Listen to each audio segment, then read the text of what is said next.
All right, so it's been about 5 minutes since I put this in here, and I'm going to go ahead and take it off. You can see all that epoxy is like soaking into this board. You can see it by how dark it is. So we're going to take this out, pull the wax paper off, and I'll show you. We'll take a look at the show side of this back to see how much of it has pulled through, if any.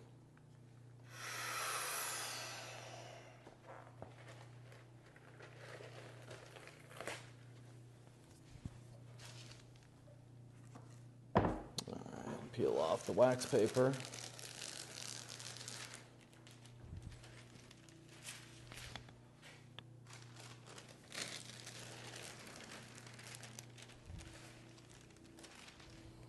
All right.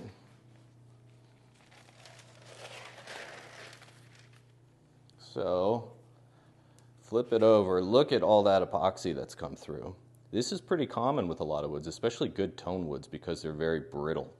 Now this stuff has been sitting outside in Phoenix for the past 50 years, stored with Roberto-Venn, so it has been cooked on so many occasions that it's very brittle.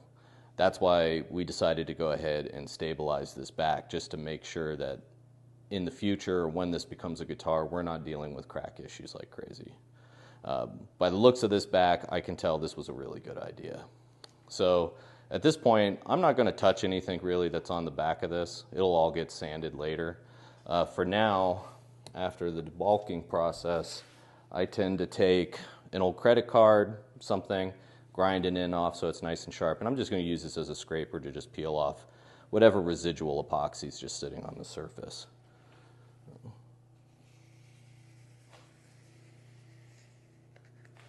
Does really good job. And have a paper towel sitting around just to wipe off the excess. So it should be noted too that the inside of this back has already been sanded. It was very clean. I won't need to do much, if anything, to this after this process, at least the way that I build guitars. But you can absolutely sand this afterwards to clean it up a little bit more if you like. This is just how I do it. Flip this around. Obviously I'm right-handed, so it's just easier for me to do it in this orientation.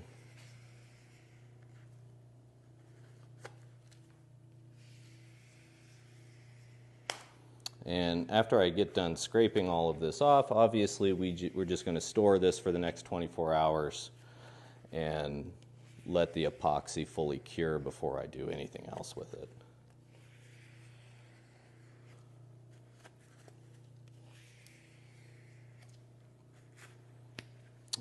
Is just about there. So this is how I at Kraut Guitars end up stabilizing backs.